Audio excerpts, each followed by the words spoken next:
My name's Sean, and I'm from Ireland. To cut a long story short, I used to take part in amateur boxing fights, hoping to break into the professional circuit. But to keep protein on my plate in between bouts, I used to work for a private security firm in my home city of Dublin. I thought it'd all be on the doors, like being a bouncer, but as it turned out, there was more to private security than throwing drunks out of bars. That was a lot of what the job consisted of, don't get me wrong.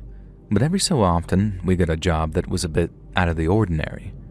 For example, I had to guard a place of worship at one point because some absolute tools were camped out trying to intimidate the people going in and out. We got hired to guard a nursery once too, if you can believe that, because some mental case had come around threatening the kids and the guarde couldn't get hold of them. But without a doubt, the most memorable and most unusual event I was ever asked to provide security for was a funeral. But not just any funeral. It was for the boss of one of Dublin's biggest crime families. I'm not joking. This was back in 1991, when I was just 23, and by that time, I'd gotten used to getting the occasional weird job. But when my boss told me that we were to guard a funeral one Friday morning in September, I couldn't help but ask him for more details. It wasn't just me either. Everyone had their questions about it. Then, when our boss filled us in, we could barely believe our eyes. I doubt anyone listening to this would recognize the name, but if you were alive in Dublin around then, and I said the Fitzies, then you're definitely going to know who I'm talking about. Anyway, Big Fitz had kicked the bucket, as you know, and he was going in the ground that Friday morning, and since the family was quite easily the wildest in all of Ireland, the big man's funeral needed many security guards. I believed it too. A family that mental and violent, with all that booze and grief in them, it'd probably look like a 5-card Vegas fight night by the time the buffet opened up. At least, that was the joke we were all sharing at the time. We just didn't know how right we were. We were told we wouldn't be needed at the church service, only at the Fitz family home, since that's where the alcohol would start flowing properly. Then on the morning of the funeral, we arrived at around 11 at this big mansion on the outskirts of the city. I'd never seen anything like it in the flesh, only on the television maybe, but not up close. It was like someone's dream home, all castle on the outside with modern living on the inside. They even had a maid that showed us around the place before the family got back from the church service, and we had to put on our professional hats to keep the place secure. The first black Range Rovers began turning up outside around 11:30. And out came a steady stream of weeping older women supported by their sons and nephews. It looked a lot like any other funeral, I suppose, only this one had outfits some people's whole salaries might not be able to cover. There was more Gucci and Prada than an Italian fashion show, and I couldn't tell which reflected the sun's glare brighter, the fancy leather on their shoes or the fancy watches on their wrists. Don't ever tell me crime doesn't pay. The mood was very tense at first, as you can imagine it would be among a family full of violent gangsters, possibly even murderers. But aside from that very large aspect of the job, it was much like any other funeral for the first couple of hours. In fact, one of the hardest jobs I had in those first few hours was refusing all the drinks the Fitz family was offering. They were a wild bunch, but they grieved like any other Irish family, which meant that after all the teary-eyed tributes and hugs among the bereaved, the party started. By about 2 in the afternoon, spirits were high, music was thumping inside the house, and me and the lads were starting to wonder what we'd been worried about. We'd pictured some intra-family disagreements descending into mindless violence, but in reality, we were in more danger of getting hit on by drunk women in their 50s than being part of any sort of brawl. We had 4 more hours to keep guard, and these 4 hours seemed like they'd be some of the easiest we'd ever worked. But then, it happened. The home's back garden was massive, and I mean truly massive. There was a big lawn, a football pitch and tennis courts combo toward one side, then a big pond and a gazebo on the other. We had 4 fellas surrounding the house, myself included, then 2 inside, which we kept on cycling to give them a break from all the harassment at the hands of the menopausal cougars. I was round the front, talking to a fellow guard, when we both suddenly hear the lad round the back talking over his radio. Someone had started banging on the backyard fence, pretty hard too, and then the next thing, we hear him swear before all went quiet. We ran around back of the house to see what the issue was, and then arrived just in time to see a man wearing all black and a balaclava smash his way through the fence using a sledgehammer. He gave the fence one last bash to really open it up, and then in streamed about a dozen identically dressed fellas, all carrying the likes of baseball bats, hammers, and clubs. Aside from the odd kosh or pair of brass knuckles we were carrying on the sly, none of us were armed well enough to defend against an attack like that. So instead, we focused on getting everyone inside and securing the home's back doors behind us. But since one of those back doors was a big glass sliding one, you can imagine how well that went for us. The masked men simply smashed their way into the home as we were getting everyone either out the front or upstairs to safety. But that's where the second problem came in, because many of those inside didn't realize what was happening until it was too late. All they knew was that someone had turned up looking for a fight, so in their state of drunkenness, they were all well up for a scrap. They just didn't realize the attackers were armed until it was too late, but even then, that didn't deter many. And what followed was a bloodbath. The men of the Fritz family put up a brave and brief defense, but they were all blind drunk and had nothing but their fists. One or two of them managed to land a punch or two, one of which knocked an attacker clean out.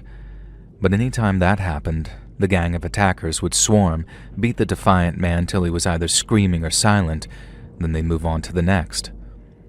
I suppose they did what they had to do in a way, making sure security had the space to evacuate all the women and kids to wait in cars or safe areas upstairs. But it was only a matter of minutes before the gang beat back any resistance and started making their way towards the stairs. At that point, it became a question of how to keep the gang of attackers from advancing up those steps. I was freaking out, thinking, there's no way we're going to be able to hold them off. But to my surprise, the Fitz family had already planned for such an event, in that they'd stocked their master bedroom with a couple of unconventional, but very effective defensive weapons. Big Fitz, before he died, had been quite the collector of martial antiquities, including a samurai sword, 2 Zulu short spears, and a broadsword said to have belonged to the King of Leinster. I didn't know this all at the time, obviously. The first I saw them was when one of the grannies upstairs started handing them out to us. One minute it was Lord of the Dance, the next it was Lord of the Rings.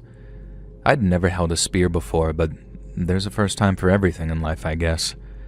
And the gang of attackers had absolutely rampaged through the home by the time we formed that final line of defense on the stairs. There were unconscious and severely injured people lying all over the kitchen, including one of our security team, but the gang wanted more. Yet when they got to the stairs and saw what they were up against, they very understandably hesitated. I remember gripping the short spear, called an iqua, and telling some balaclava-wearing scumbag that if he tried coming up the stairs, I was going to skewer him like a feckin' kebab. He looked just as shocked as I was to see a bloody Zulu short spear being pointed in his face, but that shock and awe worked majorly to our advantage, and no one fancied a piece of it. There's this standoff on the stairs with everyone screaming at each other. Then the next thing I know, the women and kids upstairs with us started throwing things down from the floor above at the gang of masked attackers. I'm talking stiletto heels, little marble statuettes, big glass ashtrays, anything heavy or jagged enough to do some damage started raining down onto the attackers below. I remember seeing this one big ashtray land on this fella's head, and he actually collapsed to the ground, even started shaking and twitching. His pals started screeching, trying to wake him up, and then trying to drag him out towards the back garden, but those missiles kept coming. I suppose that's what saved us in the end. Having us forming that line of defensive was one thing, but we were still outnumbered and outgunned, so to speak. One swing of that sledgehammer would have smashed my spear. I know the gang could have taken us if they wanted to, not without a couple of serious injuries, but they'd have been able to do it if they really, really wanted to. But it was those screaming harpies above and beside us that won the day. By the time the gang retreated to the back garden again, the home's hallway was just a mess of blood, broken glass, marble dust, and broken shoes. The gang had also started to smash things on their way out, probably as a final F you to the Fitzes. But that was nothing compared to the damage they'd done to the men of the family. Like I said before, we might have done a job in protecting the more vulnerable members of the family, but those that had tried to fight back had been subjected to what I can only describe as a bloodbath. There were broken legs, broken arms, broken ribs, and fractured skulls. People's teeth were smashed, their fingers were literally hanging off in places, and one guy's eye had popped out of the socket following a really severe skull fracture. We had to keep all the kids upstairs while the EMTs carried everyone outside. We could hide their eyes from the injuries, but trying to ensure they didn't hear the screams was basically impossible. They only died down when the small army of paramedics started pumping painkillers into the victims, but even then, what were screams became these terrible groans and moans as the wounded were ferried to waiting ambulances. The Gardaí had been there for a while by the time the wounded were all taken to hospital, and I have expected everyone to give them the cold shoulder. But even though some of these people had been involved in criminality all their lives, and their whole motto was basically, don't talk to the Gardaí, they had zero problem telling them absolutely everything about the masked gangs attack. I suppose when it suits them, criminals use the Gardaí as a weapon like any other, not just to punish their enemies, but to identify them in cases where they've concealed their faces during an attack. But why attack a funeral like that? And who in their right mind would target a funeral of all things? Well, as far as I know, the answer's a pretty simple one. The attackers were a rival criminal family the Fitzes had rubbed the wrong way one too many times, and the why is even simpler. Because they could. Our colleague that was wounded during the melee ended up needing about 30 stitches to put his head and face back together, and he never returned to work after that. I also heard something about the guy who was knocked unconscious with that big glass ashtray. He didn't report to the hospital straight away. He couldn't, but that meant the brain injury he'd received got worse and worse until finally he showed up at A&E begging for help because he kept having seizures. Apparently the doctors asked him how he hurt his head, but then instead of just making something up, he goes to tell them exactly what had happened. He says he and his pals raided the Fitz's property, where he'd gotten a bonk on the head and he didn't remember anything else. The doctors start doing brain scans, trying to work out the damage, then once they were done, the cops showed up and arrested him.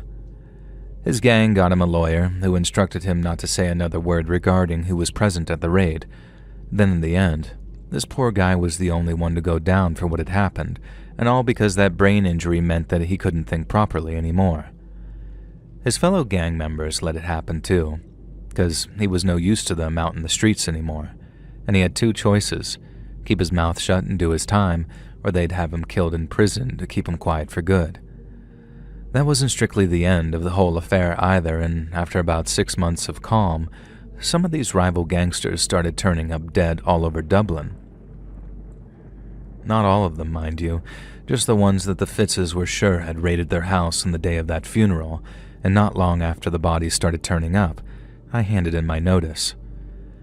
I came in to realize that some security firms, at least in Ireland, were Siamese twins with some of the country's crime families. There was just no separating them without at least one half dying a death. I asked my boss if that was the end of us working with families like the Fitzes, and he gave me an honest answer when he told me, no. We worked for whoever pays, and that was that. It's just that in our case, the people willing to pay the big bucks for security tended to need it for all the wrong reasons. I ended up signing on to a different firm later on, one that dealt almost exclusively in providing security guards to the likes of HMV and Tesco. The pay wasn't as good, obviously, but it was a much quieter life, and I got to focus on my boxing much more too, although my career never took off in the way that I'd hoped. That didn't bother me much though, because I got to settle down, live a quiet, peaceful life, and start a family, all without having to worry about masked thugs attacking me and mine when we were at our weakest.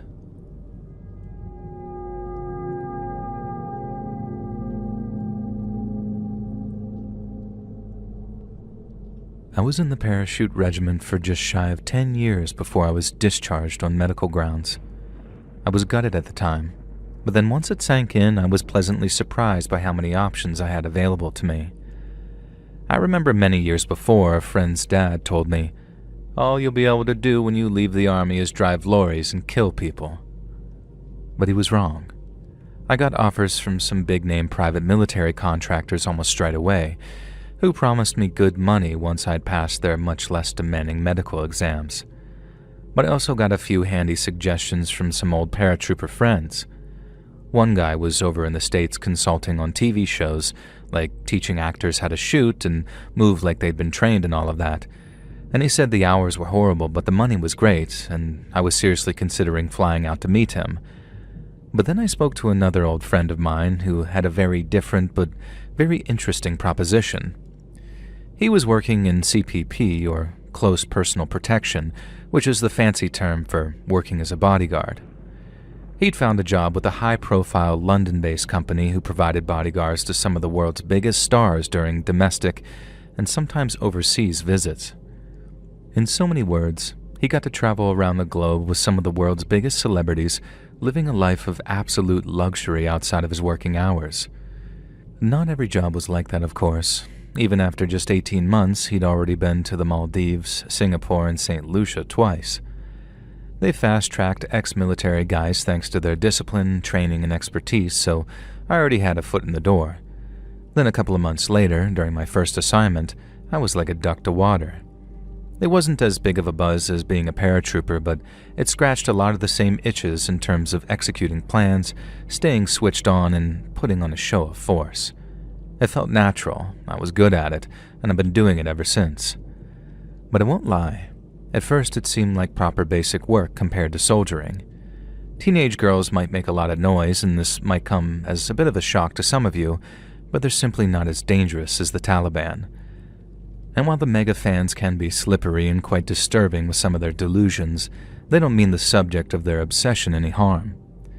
They're also terrified when they see a load of ex-army bodyguards marching towards them, demanding they step back or vacate the area, so for a long time I didn't feel very threatened by anybody.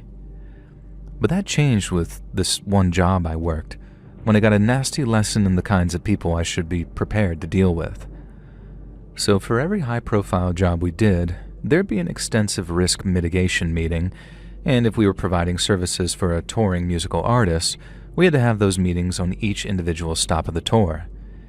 Each city brought a different landscape of risks, and while those risks took on many different forms, the most unpredictable, and therefore the most difficult to deal with, were the people. Like I said, the vast majority of fans who wanted to breach our security cordon were only hoping to meet their idols, and when we caught them, they'd inevitably just apologize and cooperate with us. One guy cried, thanked us for not beating him up, and then called his mom asking her to pick him up from the venue. But unfortunately for us, they weren't all like that. So during those risk mitigation meetings, our bosses would often put together profiles of certain persons of interest. These mostly included the type of person mentioned above who, while irritating and unpredictable, were ultimately harmless. Every so often, though, you got a different breed of superfan, the kind of person whose obsession was about as far from amusing or endearing as it was possible to get. It was fairly obvious the fellow that I'm about to tell you about was dealing with some severe mental illness, and maybe he's gotten help for it and turned his life around, and I truly hope he has. But we'll just call him Walker. Walker the Stalker. So we're at the meeting, and one of our bosses brings up Walker the Stalker's PowerPoint profile, which includes his name, his picture, his criminal history, and a few screenshots of his blogs and social media pages. He seemed quite the character, with his numerous facial piercings and his bush of rainbow-colored curly hair. Someone joked that he looked like a clown, but there wasn't much to laugh at outside of his appearance. Walker was well and truly obsessed with the client we were guarding, and not even the kind obsessed where it's all worship and adoration. He was a very negative kind of obsession, as he seemed fixated on doing our client harm. Walker the Stalker seemed to think that our client was his wife. He also believed that her relationship with another prominent artist amounted to cheating, and for that, she deserved punishment, to use his words, not mine. I won't repeat any of the graphic stuff he said. It was disgusting, truly stomach-churning, and it's been so long that I'd never been able to quote any of it correctly anyway. But just take it from me, I'd seen and heard a thing or two during my time in the army, and the things this guy posted on his blog were truly some of the worst things I'd ever seen written. And that was before we got the credible threats he'd posted regarding our client's tour stopping in his home city. They were some of the most urgent threats to life I'd ever seen on the job, and I instantly understood why he was being considered our high priority. This guy had uploaded pictures of himself wearing what amounted to a ninja costume, along with the weapons he was planning on using to get to our client. He had pepper spray, a stun gun, a pair of gloves with steel knuckles, and about half a dozen knives of varying shapes and sizes. He also boasted about getting his hands on the building plans for the venue our client was performing at, which seriously threw a spanner in the works for us in terms of our security plans. If someone's going to hang around the stage entrance trying to get an autograph, that's one thing. But if some seriously determined individual is fixated on gaining access to a venue, it can be very difficult to stop them without the right amount of manpower. But in those kinds of cases, it doesn't hurt to call in the cavalry. I'm pretty certain this is the same in other countries too, but here in the UK, issuing credible threats of violence to a person is against the law. This meant we could contact the local police force, share our person of interest's online threats with them, and more often than not, they'd nip any threat in the bud on our behalf. We couldn't do this on every occasion, not even when the threats were credible, but since we had our person of interest's name, address, and an idea of his criminal history, we were able to point the police right at him. And this meant that he was likely going to spend the night of our client's performance in a cell. They're not exactly the proudest moments of our career, just picking up the phone and calling the police instead of doing any work ourselves.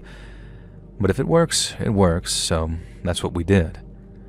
More often than not, within a few hours of making our complaint, we get a call back from the police saying that the person has been dealt with. Most of the time, that meant having a quiet chat with them and warning them that they could be arrested for harassment. Other times, the threats were so graphic that they'd be taken into custody and charged with malicious communication. But in this case, when we got our call back regarding Walker the Stalker, we were told he'd flown his coop. Police gained access to his property that afternoon after he failed to answer the door. Walker wasn't there, and his neighbors said they'd seen him leaving that morning wearing his all-black clothing and carrying a large sports bag. If that was true, there was a good chance Walker the Stalker was already in the vicinity of the venue and was simply waiting for the right time to strike. Hearing this sent me and my team into overdrive for a couple of hours. We scoured the surrounding area, performed a full sweep of the venue, and secured all the entrances and exits to ensure nothing had been disabled, damaged, or otherwise tampered with. I hope you're starting to understand what I mean when I say those stalker types could be a proper pain in the arse. All that work, just for one single person, and we still weren't 100% satisfied once we were finished.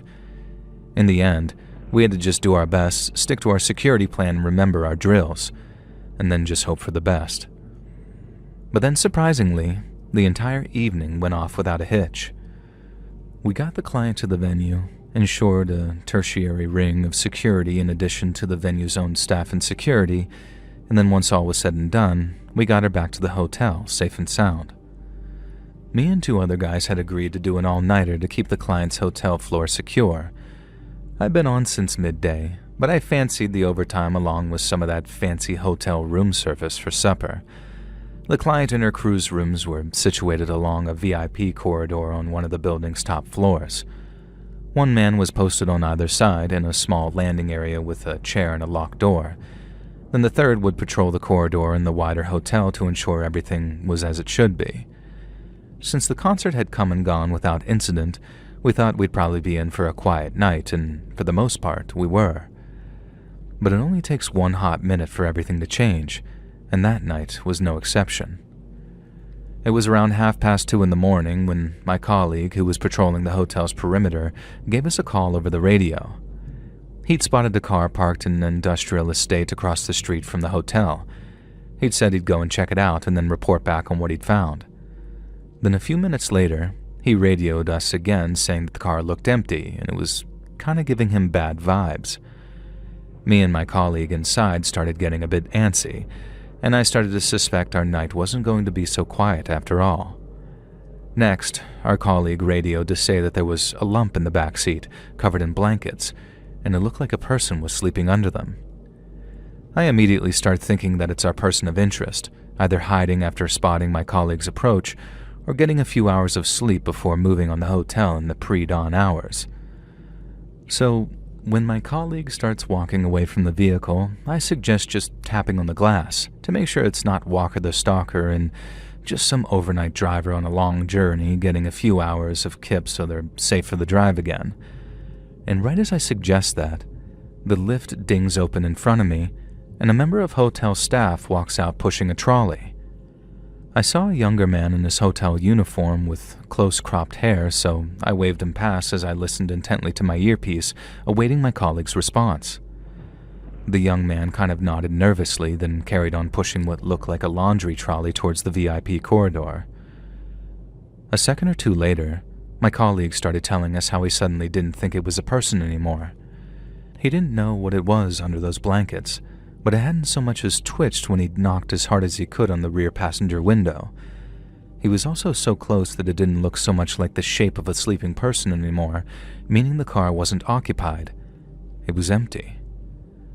So right away we're in a bad situation because we had an empty, unaccounted-for vehicle within what we called our primary ring of security. We had an unknown element in the area, meaning that we had to switch on and stay focused. Then right as I'm putting my game face on, I noticed something about the trolley-pushing member of hotel staff in front of me. Naturally, having pushed his laundry trolley over to the door, he was now trying to access the VIP corridor using his keycard, only the keycard wasn't working. I wasn't too concerned at first. I know for myself that kind of tech isn't always reliable, but what I did notice was this young member of staff's switch to a second keycard and then what looked like a third, all to have them rejected by the little scanner. I start watching him get more and more frustrated and more nervous before asking him if he needed any help. It wasn't a genuine offer, just something to make him turn and look at me, and then when he did, he looked scared out of his mind. I was just about to ask him if he was a wee bit starstruck at the idea of meeting a big celebrity. Again, not a genuine sentiment, just something to engage him so I'd get the measure of the man, and that's when I realized who it was.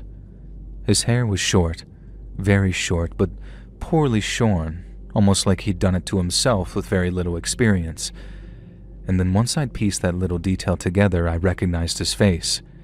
He'd cut his hair short, and he'd taken out his facial piercings too. But I recognized who it was. It was Walker the Stalker, in full hotel uniform, and he was standing right in front of me. In the UK, it is highly illegal for personal protection officers to carry any kind of lethal weapon.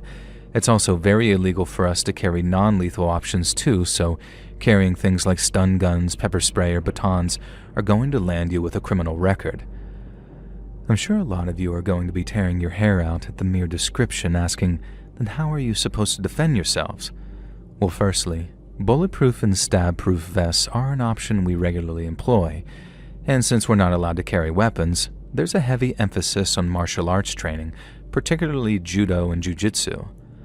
But there are certain products which exist in a kind of legal loophole, things that are specifically designed to circumvent the rather strict UK laws regarding self-defense.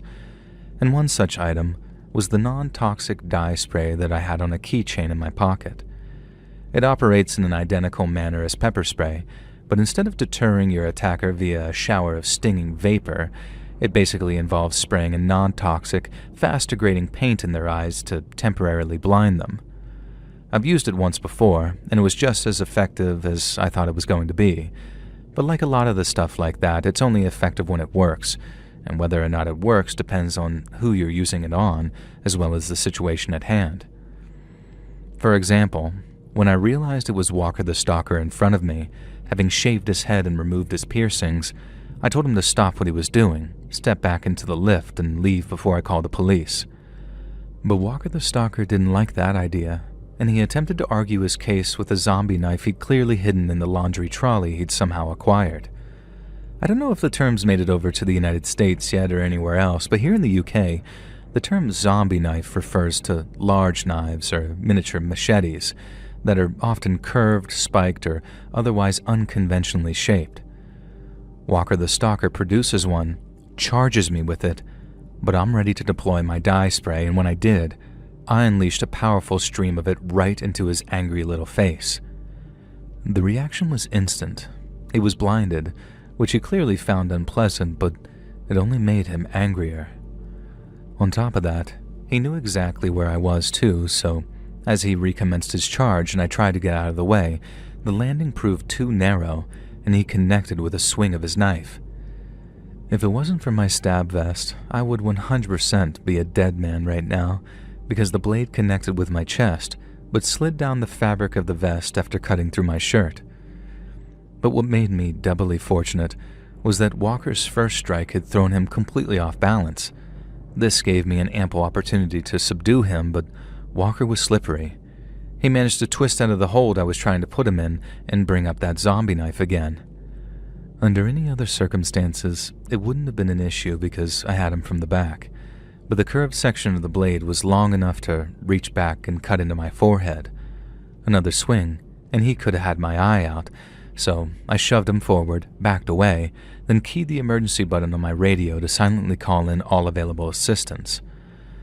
I had a colleague come running down from the opposite end of the hallway, which in turn alerted the light sleepers on the VIP corridor that something was going on.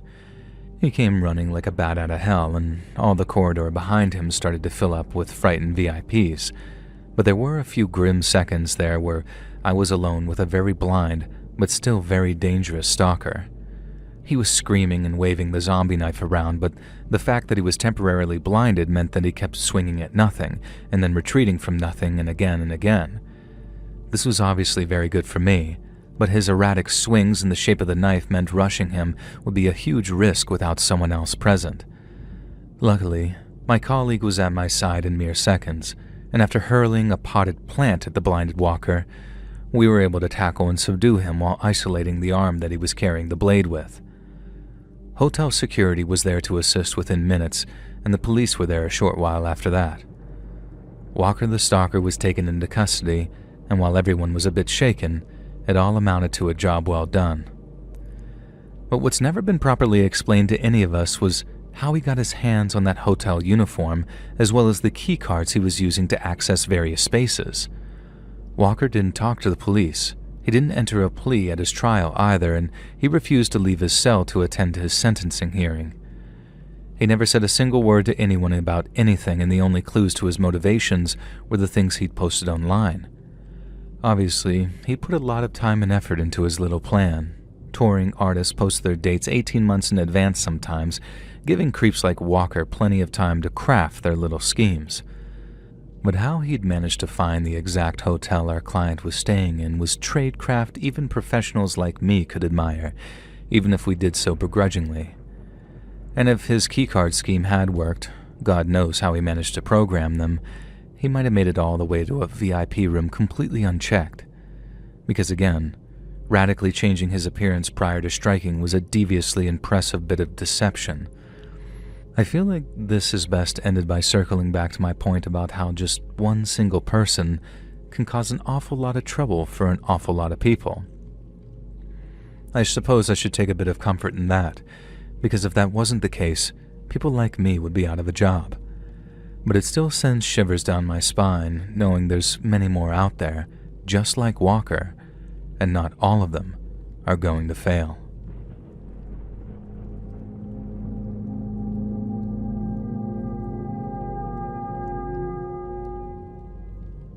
Back in 1999, I was a scrappy 18-year-old kid from rural Ontario, and since I didn't like the idea of working at a mill or driving a plow, I decided to join the army. Enlisting wasn't too complicated back then, but it wasn't a cakewalk either. I walked into the recruitment center in Kingston, then a couple of corporals asked about my fitness, my grades, and why I wanted to join. I gave them some stock answer about wanting to serve my country, but really, I just wanted to get the hell away from Hanover. 2 years later, I was a private with Princess Patricia's Canadian Light Infantry, stationed in Edmonton. It was early autumn, and I was in the mess hall scarfing down a late breakfast after our run when someone yelled out to crank up the volume on the TV. The screen showed the Twin Towers in New York. Smoke was pouring out of a hole in one of them, then a few minutes later, the second plane hit. The room went dead quiet. Dudes forgot that they were even eating. Then we watched, totally stunned as the towers collapsed and ash-covered people ran through ash-covered streets. Over the next few hours, the news kept replaying the planes, the fire, and the chaos, and the mess hall filled up with guys just glued to the TV. We all knew it, even before the COs started briefing us. War was coming, and it was going to be bad. The world we'd trained for, all the peacekeeping missions and Cold War cleanup, was gone. We were headed to Afghanistan, and it wasn't going to be some UN mission handing out blankets either. It was going to be ugly, and we'd be in the thick of it. I feel this mix of dread and excitement, like history was about to drop the puck for us. But in 2002, the itch to do more than patrol and train got me thinking about JTF-2, Canadian Special Operations Forces, the real deal. If I wanted to guarantee a spot in frontline operations in Afghanistan, that was the ticket. Getting into JTF-2 was the toughest thing I've ever done. I was in decent shape, but decent just didn't cut it with how brutal that selection process was. They dragged us out to the backwoods of Ontario for a month of hell. We got barely any sleep and were subjected to a constant mix of ruck marches or navigation drills in the dark. But the worst were the psych tests designed to mess with your head. The directing staff would scream at you, starve you, anything to push you towards quitting. I saw good soldiers, tough as nails, break down and walk away. I didn't crack, but I came close. After that came specialized training, close quarters combat, advanced weapons, parachuting, the works. It took a further year before I was badged in as a JTF-2 operator, but when I was, it was the proudest moment of my entire life. By the time I deployed to Afghanistan in 2003, I felt ready for anything. We piled into a Hercules out of Trenton, with a cargo hold stuffed with gear and guys from JTF-2. Then we all tried to catch a few hours of sleep to make the long-haul flight go faster. The plane droned on for what felt like forever, and we stopped to refuel somewhere in Europe before landing at Kabul International. When we stepped off the ramp, we saw mountains standing tall against the horizon and the city sprawled out in front of us in a cloud of dust. And then, and only then, did it actually feel real. Me and my unit ended up being based at Camp Julian near Kabul, a dusty compound ringed with HESCO barriers and razor wire. Inside, it was all tents, connexes, and the constant hum of generators. We needed those jennies too because the heat was brutal. It had to be like 40°C in the shade sometimes, and the dust got into everything. Your rifle, your nostrils, and other less mentionable places too. Afghanistan itself seemed like a kind of paradox to me. You had those beautiful mountains and green valleys and all that rich history, but they had nothing to show for it. Just blown-out villages and kids begging for pens. The people were tough. I mean, they had to be to survive decades of war, but many were kind and welcoming and would offer us chai or flatbread with glimmers of hope in their eyes, thinking that maybe this time things were going to be different. But as you might know, they weren't. As JTF-2 operations were high tempo and high stakes, we weren't doing foot patrols or handing out aid. We were hunting bad guys, mainly Al-Qaeda, but sometimes Taliban too. Direct action missions were the core. We'd roll out in GMVs or on foot with NVGs moving silently through villages where barking dogs could blow your cover. Then we performed night raids on Al-Qaeda safe houses, kicking in doors, clearing rooms, and grabbing high-value targets like bomb makers or commanders. Other times we'd do recon, lying up in the hills for days watching insurgents through optics, then calling in airstrikes when the time was right. We'd also sometimes work with our counterparts in the SEALs and Delta, sharing intel or hitting compounds together. And every op was a gamble. We were up against IEDs, ambushes, or sometimes just bad intel that could turn a clean snatch into a fatal firefight. The adrenaline was addictive, but the weight of what we were doing wore us down and sometimes seemed like the more you tried to change Afghanistan, the more it only changed you instead. A few months after the coalition went into Iraq, so late 2003, My guys and I were hauled up at a compound on the outskirts of Kabul when we got news of a job. Our CO said that we'd be linking up with a CIA outfit called Task Force Sabre 7 for a joint operation that involved hitting the suspected hideout of an Al-Qaeda bomb maker. We'd done these kinds of ops before, snatched the target, grabbed the intel, in and out, and JTF-2 doesn't mess around, so I figured these CIA boys would be pros, just like the SEALs or Delta we'd run in with before. The name Task Force Sabre 7 sounded legit, like something straight out of a Tom Clancy novel, so we geared up, checked our C8s, and then rolled out expecting a tight operation. We met Sabre 7 at a rendezvous point just outside the village in the early morning hours, but right away, something felt off. The task force wasn't what any of us had expected. Instead of a slick crew of American spooks, it was 3 Americans and a mob of 15 Afghans, all kitted out in mismatched gear like they'd raided one of Kabul's many weapons markets. The guy in charge, a loudmouth calling himself Jack, strutted around in sunglasses and a U.S. Army uniform and talked like he was auditioning for a Hollywood war movie. He threw around terms like HVT and Intel Stream with this kind of forced bravado, but we could see it for the performance it was, and the Afghans under him looked more like hired muscle than a disciplined unit. They were twitchy, gripping their AKs like they were just itching to use them, so I had a bad feeling about them from the get-go. Some of us figured that they might prove us wrong, work their magic, and bag their guy, but the op was a crap show from the start. We were supposed to sweep the village methodically, house by house, looking for bomb-making materials, things like wires, chemicals, the usual signatures. But Jack and his boys treated it like a free-for-all. He barked orders at his Afghans in a kind of pidgin Persian, and then they stormed into mud-walled homes, kicking over furniture while screaming at families. We'd been trained to keep civilians calm, to de-escalate high-tension situations, but Jack's unit was doing the opposite. I saw one of his guys smash an old man's face with a rifle butt for no reason other than he was slow to do as commanded. And stuff like that is considered a serious infraction, but Jack didn't blink. He just kept yelling about bombs, the Taliban, and bin Laden.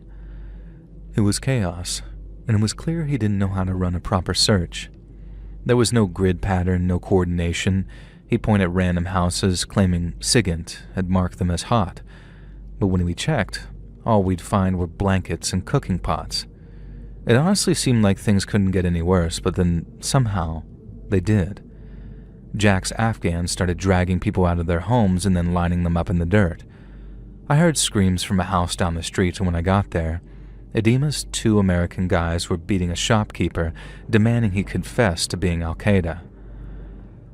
The guy didn't even speak English, but Jack was right there minutes later, egging them on, saying stuff like, "Break him.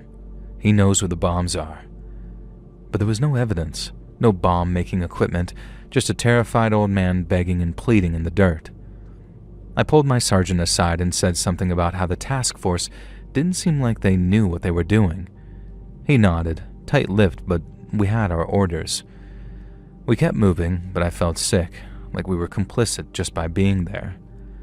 The raid eventually wrapped up, but we found nothing. No bomb maker, no explosives. All we'd done was tear that village apart.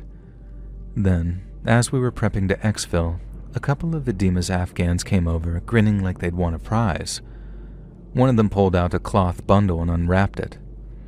Inside were dried, shriveled pieces of human flesh, fingers, ears, and other parts I couldn't identify.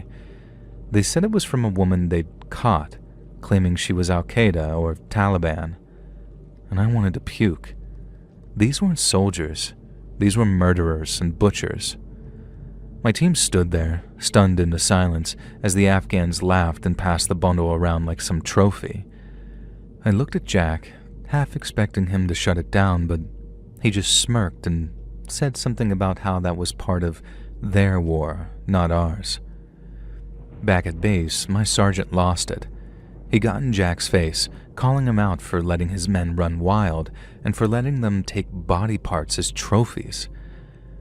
But Jack just shrugged, cold as ice, and said something about how he was just helping them clean house. I've seen some cold mother effers in my time, but the way that Jack guy acted was next level. My sergeant stormed off, radioed our CO, and told him we were done with those Saber 7 clowns. We figured the CO would come down on us heavily since they were CIA, but he came back saying that he couldn't get a straight answer on who they were. He called an American officer in Kabul who swore the CIA had no record of any Task Force Saber 7, and the Pentagon didn't know either.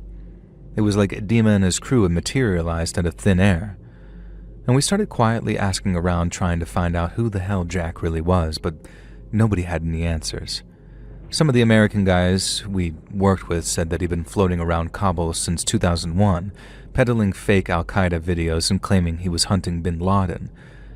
But it wasn't until mid-2004 that we started hearing whispers about what Jack was really up to. After that FUBAR raid with the so-called task force, we kept our distance from them. But then one day, the rumors started swirling. Jack wasn't some wannabe operator. He was running a private torture prison. The Afghan police raided his compound in July, and when the truth came out, it was worse than we could have ever imagined. He'd set up shop in a 2-story house in Kabul, a nondescript place you'd walk past without a second glance. But inside, it was a living nightmare. They'd turn it into their own private black site, with zero oversight and no rules. They called it a mission to hunt Al-Qaeda, but in reality, it was more like something out of a cheap splatter movie. Jack Edema was arrested, and so were his 2 sidekicks. One guy, Brent Bennett, was a former paratrooper, but the other guy, Ed Carballo, was literally just a journalist, former CNN and National Geographic too, who'd attached himself to Edema's fake unit so he could see some action. And their scam was terrifying and simple. They'd grab Afghans off the street, just regular folks like shopkeepers, farmers, anyone they decided was a quote-unquote terrorist. Then they'd drag them back to their makeshift torture prison before interrogating them. Those that gave false confessions were then handed over to the Americans, most likely in exchange for some kind of bounty and continued military assistance. 8 guys were found when the cops busted in, some hanging from their feet, others bound and hooded, all of them beaten to hell. The place had makeshift cells, chains on the walls, with all the blood and feces everywhere, and I heard that it stunk to high hell. Edema claimed he was interrogating high-value targets for intel on bin Laden, but it was all bullcrap. Most of those poor guys were just locals caught in the wrong place at the wrong time. The Afghan government said it was a straight-up war crime, and they were right, too. Edema's crew used methods that were medieval, like hanging guys upside down for hours, sometimes days, until their bodies just sort of gave out.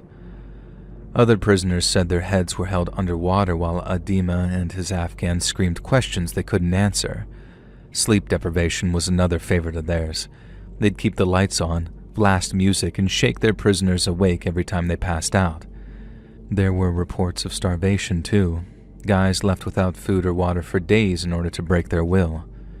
Jack, whose real name was Jonathan, denied everything in court, claiming he never burned anyone with cigarettes, poured boiling water on them, or pulled out their toenails to extract confessions. But the survivors told a different story. They talked about being shackled in stress positions and the constant threat of beatings, or worse, if they didn't confess. Jack and his boys weren't interrogating anyone. They were torturing people for fun. I remember hearing about the raid on his place from one of our intel guys. Afghan police found bloodstains, ropes, and hoods, stuff like that looked like it belonged in a horror movie. The prisoners, some of whom were barely alive when they were found, told the court that Edema's crew treated them like animals, how they even taunted and laughed at them as they begged and screamed for mercy. Edema had the nerve to say that he was working for the Pentagon, but it was all lies. The U.S. military had taken just one single solitary detainee from him back in 2002 or 2003, and had held the guy for a month before realizing he was a nobody, and after that they cut him off. He'd conned everyone, from Northern Alliance warlords to journalists, into thinking he was legit, and everyone had fallen for it, hook, line, and sinker. Sometimes I think back to that raid that he tricked us into joining them on, and the dried body parts his Afghan showed us. I'm pretty sure that wasn't a one-off and Jack Adema had encouraged it, and then I wondered how much more suffering he inflicted before he was caught. He was sentenced to 10 years in September of 2004, and I get a real sense of satisfaction when I hear that news. But it didn't erase the guilt of having worked with him, even if it was for just a couple of hours. He ran that house of horrors for literally years, ruined some people's lives, and then walked away with a pardon from President Karzai in 2007. I know he ended up dying of AIDS in Mexico in 2012, and while the circumstances surrounding his death are really shady, I know for certain he never fully paid for what he did. And it's things like that which make me wish I was a religious man. But if by some slim miracle there really is a place people like that are punished when they die, then I know he's going to get far worse down there than he ever dished out up here.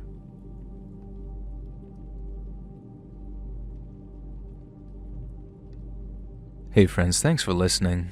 Click that notification bell to be alerted of all future narrations. I release new videos every Monday and Thursday at 9 p.m. EST, and there are super fun live streams on Sundays and Wednesday nights.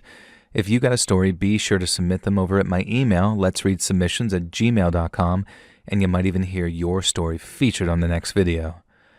And if you want to support me even more, grab early access to all future narrations and bonus content over on Patreon, or click that big join button to hear about the extra perks for members of the channel.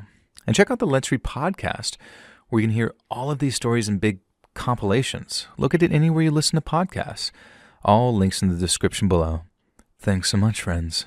And remember, microwave your twinks.